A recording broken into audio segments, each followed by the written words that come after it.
beautiful. Welcome to my show, Thoughts, Action, Success. This week, let's talk about self-worth and dialing up your worthiometer. Before I started on this journey, my worthiometer was at an all-time low. I was ignoring what my body was trying to tell me, ignoring my heart, choosing fear, and had no idea about the importance of owning my own worth. However, after focusing on choosing love over fear, flexing my self-love muscle, and mastering the voice in my head, I've been able to really crank up my worthiometer. Don't get me wrong, there are still moments when I forget. I am human, and that voice in my head still sometimes tells me I'm not worthy of the life I have. But I have got better at catching her in the act. I have the tools to thank her for her opinion, but don't agree and just move on. I simply see it for what it is, let it go, and remind myself of the honest truth that I am worthy. Your self-worth is such a major impact on how your life unfolds and what you attract into it. We are creating lives moment by moment. Everyone's circumstances are different, but regardless, we can all choose to create a better tomorrow, whatever that may look like for us each individually. For some, that might mean creating your dream business, and for others, it might be as difficult as leaving an abusive relationship. But I don't believe anyone is more special than anyone else. I don't believe that anyone received any more specialness fairy dust than anyone else when we all came into this world. I believe it all comes down to worthiness. In fact, just the other day, a friend was telling me about her new job, which she loves. And she said to me, "I'm so lucky to have this amazing job." I stopped her, looked her in the eyes and said, "No, you're not lucky. You're so worthy of that job. Own your worth, sister." After the initial shock of my response wore off, she took a breath and said, "You know what? You're right. I am worthy of this. I deserve this job." As soon as she said that, her shoulders dropped 10 centimetres. She sat up taller, her eyes lit up, and her face became softer. I could see she really felt it in her heart. It doesn't matter how much you want something, a soulmate, a new job, the money, the new car, the holiday home, the loyal tribe, the epic team. If you don't really, and I mean really feel you are deeply worthy of these things, you'll never attract them into your life. If you do happen to call one of those things into your life, it won't be sustainable. You will create it only to have it to disappear in the blink of an eye because you didn't feel like you were 100% worthy of it to begin with. Worthiness matters and is the first quality you need to acknowledge in yourself in order to call in what you truly desire in your life. One of my coaching clients, Gemma, had just landed her dream job at a marketing agency. She poured her heart and soul into her presentation and worked really hard to land the job. However, there were a few things she said during our coaching sessions that were warning signs to me that she didn't really feel she was 100% worthy of that job. I mentioned this to her and she agreed she didn't completely feel she was deserving of it. She started doing a worthiness meditation every day and I got her to work on dialing up her worthiometer, but it was too late to shift her energy with that particular job. Within a few months, she was fired. She was devastated and told me she could never get her worthiometer to a 10 because at her core, she didn't believe she was good enough to experience the kind of professional success she really craved. It was a big thing to admit, and like I always say, awareness is the first step in creating change. So from that point on, we began working on ingraining a feeling of sincere worthiness at a deep down cellular level. So she really feels it in her heart and gut. And she's since landed another dream job that she truly loves and has been able to keep. Living your dream life, bursting with love, has everything to do with worthiness. I know some of the most financially lucky and blessed people who suffer depression and are very unhappy. I also know people without much financial wealth at all who live lives of incredible abundance. You get what you feel you deserve, and if that's $1 million or your soulmate, then great, enjoy it and really own it. But if it's something else, take a look at how well you're doing on your worthiometer. You might need to do some work to dial it back up to a 10. And remember, the voice in your head is going to pop up and tell you, you aren't worthy of that great job, amazing guy, loyal tribe, pay rise, or healthy body. Those voices want to keep you hanging out in Fairtown, but you don't belong there. You belong in a mansion of Love City. That's your truth, but only if you truly believe it to be. Your life experience have everything to do with where you sit on your worthiometer. The truth is, everything happens for a reason. Tough pill to swallow? I know. But there are nuggets of wisdom in everything. We just have to dig for them. This feeling of worthiness is reflected in all three major areas of your life: your health, wealth, and love. Someone who owns their worth and has their worthiometer at 10 will be experiencing life very differently from someone who's hovering around 0. It's all relative to where you sit on the meter. So how worthy do you feel right now? If you desire good health, do you really feel you are worthy of it? If you desire love, do you really feel you're worthy of deep affection? If you desire abundance, is your worthiometer really cranked up to 10?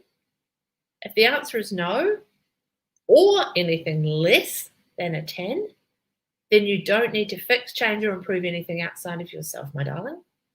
All you need to have to do is to work on dialing up your internal worthiometer. Really own your worth. Feel into it. Let go of any limiting beliefs and allow yourself to feel what it really feels like to be truly worthy from your very core. Feel it with every cell in your entire body. You cannot manifest your heart's desire until your worthiometer is maxed out. Even being at a 9 is not enough. Your worthiness needs to be at a 10 or even better, off the Richter scale. The best part is you can get there right now. All you have to do is really own it. Everything you can imagine is real. Let me tell you, back when the voices in my head were controlling my life, I couldn't believe that I was responsible for what I was creating in my life. It was a very bitter pill for me to swallow. I didn't have anything to do with being cheated on. It wasn't my fault that I got sick. I couldn't help it if I had no money. Nothing was ever my responsibility. I was just a victim. It took a while for me to fully grasp the concept that my limiting beliefs had created all those circumstances in my life. It's confronting. But the truth is, I had consciously, unconsciously invited hardship and turmoil into my life so that I could learn the lessons I needed to learn. Although I may not have been the one actually doing the cheating, I was the one who'd allowed herself to become deeply involved with someone who did not have her best interests at heart. I was the one that hadn't stood up for herself. It all boiled down to me. I was flattered by his attention, and I stifled all my doubts and concerns. Similarly, I kind of knew that not eating properly wasn't good for me, but hey, I was busy, right? With a career and life that had me burning the candle at both ends. I didn't have time to look after myself, and I didn't make it a priority. That's what I mean about creating the circumstances of my life. It was all about me and my self-limiting beliefs. They were my decisions. I just listened to the voices in my head and didn't listen to my heart.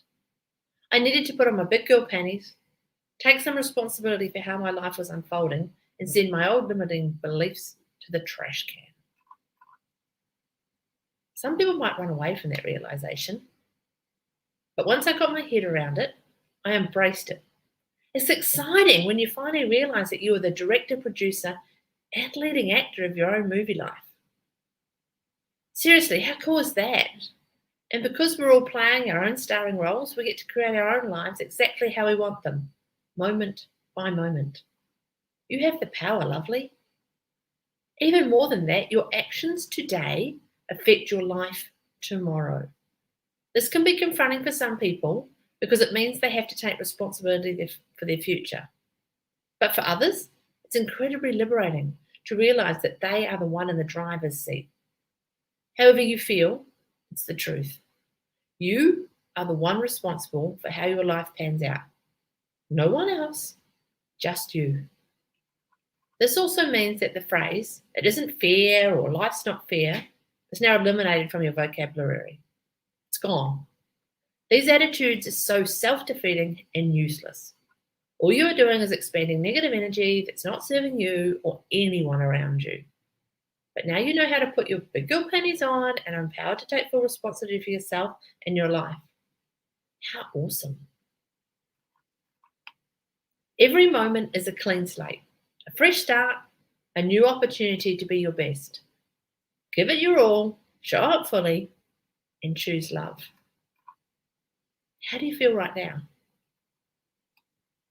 Are you excited at the fact that you're creating your life moment by moment? Or did you just gulp at the thought that you now have to take responsibility? Whatever it is you're feeling, know that it is perfect and you're exactly where you need to be right now. But let's take some action to step things up. A big part of stepping into your power and relinquishing your limiting beliefs is quitting the victim role. For good. Maybe you could incorporate a pity party sin bin into your home so that if anyone is playing the victim, off they go, outside. That energy is no longer welcome in our home. There's no passion to be found playing small and settling for a life that is less than the one you are capable of living. Don't let your self-limiting thoughts tell you that you're not worthy of the love, health, and abundance you desire. That's a load of BS. You're absolutely worthy of all the love, health, and happiness in the world. We all are. All you have to do is believe it. And I mean really believe it, with every bone in your body and every fibre of your being. Let it radiate out of every single pore and pulse through your veins. Have fun with it and dream big. You decide the course of your life. You decide which direction it takes. You decide the beginning, middle, and ending. You decide whether you are creating a masterpiece or masterpiece. Lovely? How exciting is that? When you first set your internal GPS to love, you're going to encounter some pretty heavy artillery fire from the voices in your head. This is when she usually rears her head hard and fast. Your job is to not let her win. She doesn't want you to shine, to be happy, or to be present. Why? Because that's the voice's job, to keep you stuck in fear town. If you're not in fear town, she can't plant seeds of doubt in your mind. And let me tell you, she's going to really try hard to take you down. I've seen it happen many, many times. One of my clients had finally met this amazing guy she was really into. They'd been on several dates and things were getting pretty serious. But before he could ask her to go official, that voice in her head popped up and said, "This guy's too good to be true. It won't work." Before she knew it, she'd cancelled the next date. Soon after, she realised that she was self-sabotaging and that she had to let go of the most amazing guy. She tried to call him back, but it was already too late. He was no longer interested. Obviously, it wasn't meant to be, but the point of the story is to highlight how those pesky voices came into sabotage. I had another client. She was going for a big job interview. She knew she'd nailed the interview, but on the way out, the voice took over and she said something really silly to the CEO of the company. The comment cost her the job. Later, when she was reflecting over what had happened, she was in flow and being her authentic self during the entire interview, except for that second, right at the very end, when she started doubting herself. That's when she exited the present moment and the voice in her head joined the party and the comment just slipped on out. In that moment, she left her heart and present moment. That is the primary role of the voice, to remove you from the here and now and get you caught up in your head, either going back to the past or worrying about the future. Exiting the present moment is a form of self-sabotage. When you close the door to the present, you open the door to your past. As females, we are guilty of a lot of self-sabotage when it comes to our bodies. The ongoing torturous internal monologue of, "I hate my thighs, my stomach is repulsive, my upper arms are so wobbly." This then carries over into conversations outside your head. A friend tells you you look beautiful, to which you reply, "Oh no, my hair needs doing and I've put on weight." Why do we do that? Someone pays us a compliment, instead of taking it in and saying thank you, our immediate reaction is to self-sabotage. This has got to stop. This type of behaviour is not just boring, it's actively fueling those voices. Not only that, but your children are also watching and will mimic your neurosis. So if you want your children to think poorly about themselves, by all means, keep going. But if you want better for them, let's start or reprogram that quick smart. Remember, you deserve the absolute best, lovely. Don't let those voices or anyone else tell you otherwise. Be mindful of the areas you self-sabotage, and let's quit that right now. In order to live your wildest dreams and master that voice, you need to put that to bed and start acting in your higher self. What you persist persists. What you look at disappears. Let me say that again. What you resist persists. What you look at disappears. There is a common misconception that if you want something really badly enough, it will magically turn up in our laps on a silver platter. The law of attraction, right? Desperately wanting something comes from fear. Fear of the opposite of what you actually think you want. For example, you want good health because you're scared to get sick. You want financial abundance because you're scared you won't be able to provide for your family. You want a soulmate because you want someone to fill an emotional void within you. It's this desperate wanting of something that repels it away from you. The key is to remain neutral. You have to be okay with both outcomes, and you have the courage to accept what you don't want as well. Accept the fear of the opposite of what you think you want. It all comes down to preferences and desires. I have a preference that it's sunny tomorrow, but if it's not, I'm still okay with that outcome. I'm not going to lose it and become a crazy woman if I don't get my preference. I will remain neutral either way. Every situation is neutral until you attach a label to it. I believe that you have to take inspired action toward what you desire and be okay with both outcomes. You have to want something with all your heart and soul, not your head, but accept the opposite also. It's now been scientifically proven by many scientists around the world, such as Nobel Prize-winning physicist Niels Bohr, who had made significant contributions to understanding atomic structure and quantum theory, that all matters in the universe is energy, and fear vibrates at a different frequency to love. If quantum mechanics hasn't profoundly shocked you, you haven't understood it yet. Everything we call real is made of things that cannot be regarded as real. So when I walk into a meeting vibrating with fear, of course that's what I'm going to manifest. Ditto for dates, job interviews, and everything else. Instead of approaching all these situations out of fear, approach them from a place of love. Simply focus on the fact that you would love to experience vibrant health, financial freedom, abundance, or a connection with your soulmate. Not because you're scared of what you don't want.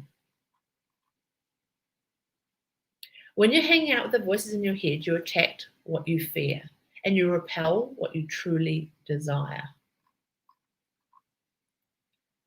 When I was getting ready to go on holiday, the week beforehand, I started to feel a scratchy throat and overall tiredness, which had the voices in my head running on overdrive.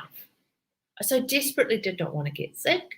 I kept telling myself to keep pushing through the tiredness and the little niggles, and I was loading up on vitamins and quarter to kill off any nasty bugs that were lurking around. But I wasn't doing it out of desire to honour my body. I was doing it out of fear of getting sick. Of course, you can probably guess how things unfolded. Once I got to the resort, it all caught up with me and I was laid up with a massive head cold for days. I can clearly see now that I was so scared of it happening that of course it was going to play out. The week before I left, when I first felt that little inkling of being run down, if I had just opened my heart, completely surrendered and looked at what was going on, most likely my body would have just done its natural thing to detox whatever was going on inside me. But because I deliberately tried to fight it and resist it with fear, it persisted with full force and completely floored me. It's important to note that there's nothing to fear about getting sick or feeling unwell. It's just your body detoxifying, letting go, and giving you a message. Don't shoot the messenger. Instead, listen to it. You have to remember that the very act of so desperately wanting something is going to push it away. Desperately wanting something is a very unattractive quality that comes from fear and is only going to push away the very thing you think you want. Let go of the fear-based wants and the stomach squirming desperation and simply allow your heart to desire from a place of love. There's a big difference. So let's recap on some of the takeaways from this show. How worthy you feel is reflected in all areas of your life. You are the director, producer, and leading lady of your own life movie. Get creative and play big. Your actions today affect your life tomorrow. You create your moment by moment. If you don't like what you're creating, you can create again. Don't let the voices in your head self-sabotage. You deserve all the love, health, and happiness in the world. What you resist persists. What you look at and face head on disappears. I would love you to join me again next Saturday at 10 a.m. Queensland time for the next edition of Thoughts, Action, Success, where we will delve deep into being fabulously healthy. In the meantime, come over and join me in the Thoughts, Action, Success Facebook group for exclusive access to further inspo action from this episode and my previous episodes. In the meantime, have a fantastic rest of the weekend, and we will talk again soon.